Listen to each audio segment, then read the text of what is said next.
మరి పత్రికా మీడియా పాత్ర కూడా చాలా అమోఘమైనటువంటిది. తెలంగాణ భావాన్ని వ్యాప్తి చేయడంలో పల్లె పల్లెలకు తీసుకెళ్లి ప్రతి గుండెను మరి భావంతో నింపి ఉద్యమంలో భాగస్వామ్యమయ్యే విధంగా కృషి చేసినటువంటి మా సోదరులందరికీ కూడా ఉద్యమాభినందనలు తెలియజేస్తా ఉన్నాను.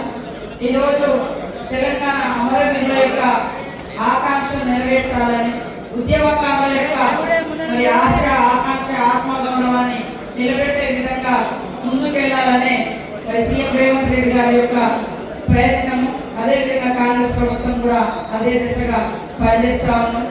ఇంతకుముందు మరి అన్నలందరూ కూడా చెప్పడం జరిగింది, పార్లమెంట్ లో ఎంత పెద్ద ప్రక్రియ జరిగిందో ఇంత డీటెయిల్ గా నేను కూడా ఎప్పుడు వినలేదు. ఇవాళ మదన లాంటి వాళ్ళు కూడా చాలా వివరంగా చెప్తుంటే ఇంత చరిత్ర అంటే పార్లమెంట్ లో ఆ రకంగా జరిగింది.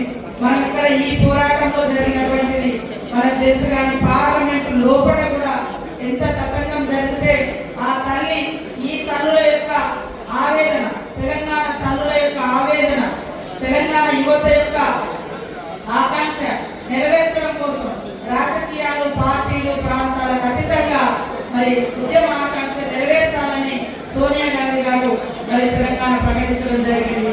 అదే విధంగా మీరా కుమారి గారు కూడా వారి యొక్క పాత్రను వారు నిర్వర్తించడం, స్వర్గీయురాలైనటువంటి సుష్మా స్వరాజ్ గారు కూడా మరి ప్రతిపక్ష నాయకులుగా సపోర్ట్ చేయడం, ఇవన్నీ కూడా ఈనాటి తెలంగాణ రావడానికి కారణమైంది.